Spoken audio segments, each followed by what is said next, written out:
In this presentation, we will enter the bank reconciliation for the second month of operations into our QuickBooks accounts where we are tracking both business and personal in the same account. Here we are. For more accounting information and accounting courses, visit our website at accountinginstruction.info. We are on the home page. We currently have the open windows open. You can open the open windows by selecting the view dropdown and the open windows list.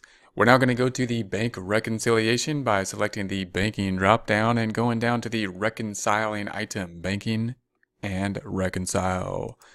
We then have the February 29th. That's the date we will be working with. The beginning balance already there. That should be what we ended with last month. Should be okay now that we have already completed 1 month of banking and reconciling.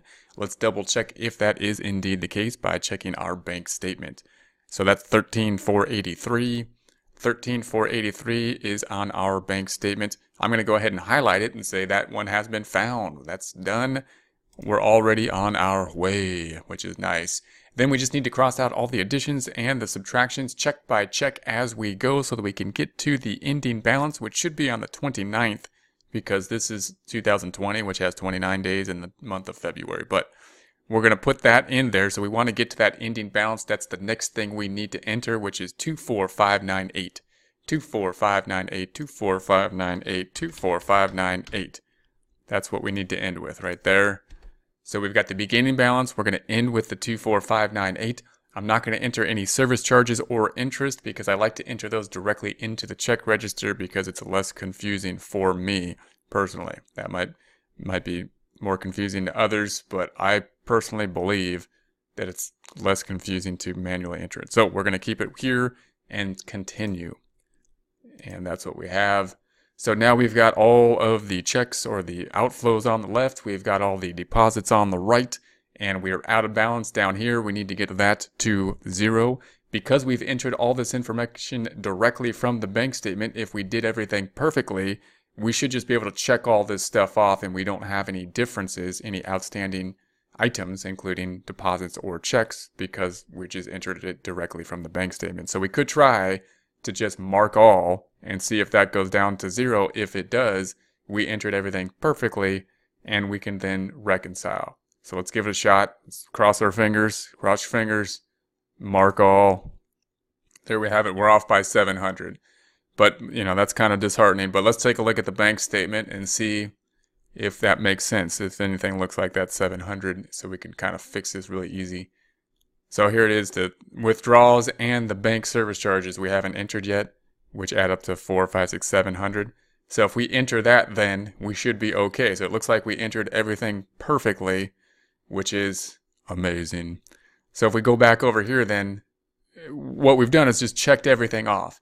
And like I say, if you were to do the full bookkeeping service, this wouldn't be the case because we're on a cash basis, meaning if we were entering everything not directly from the bank statement, then we wouldn't be able to do this. But since we're entering everything directly to the bank statement, there's not going to be any difference because we're just really double checking data input error from the bank statement.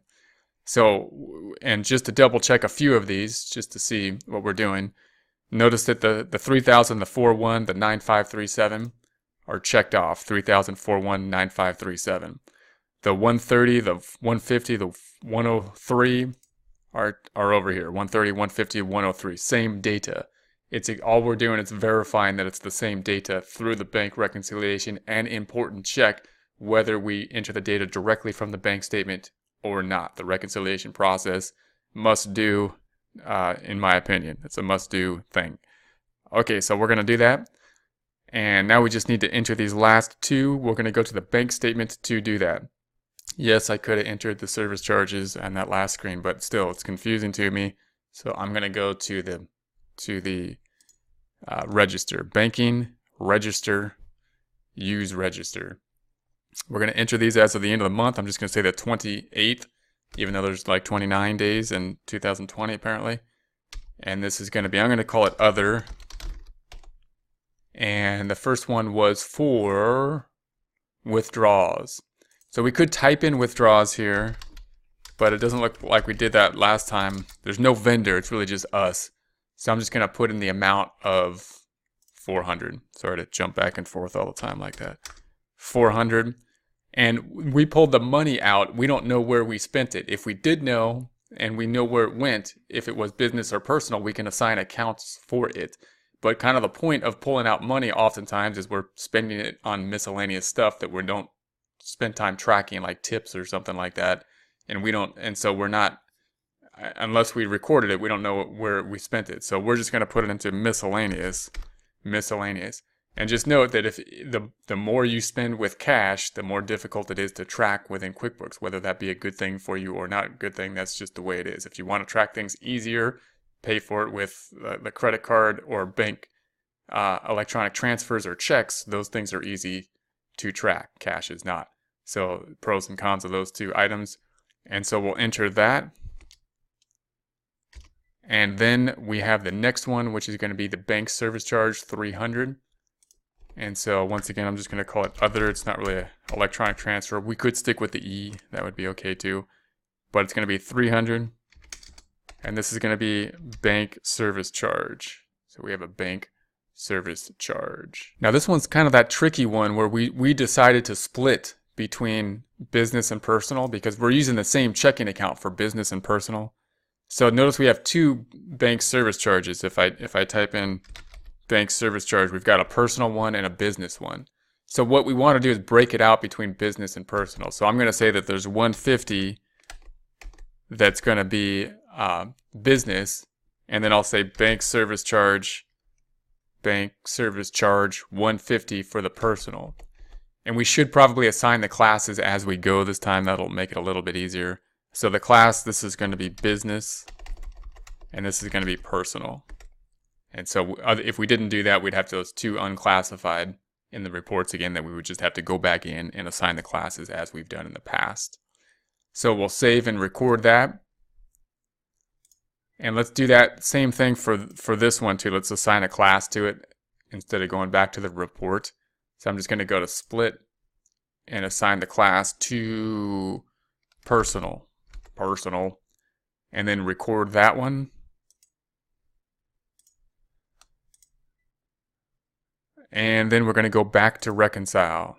And then going back to reconcile, scroll down, we should find those two items, the 400, the 300. Once we check it off, it's going to go down to 0, and we have found everything.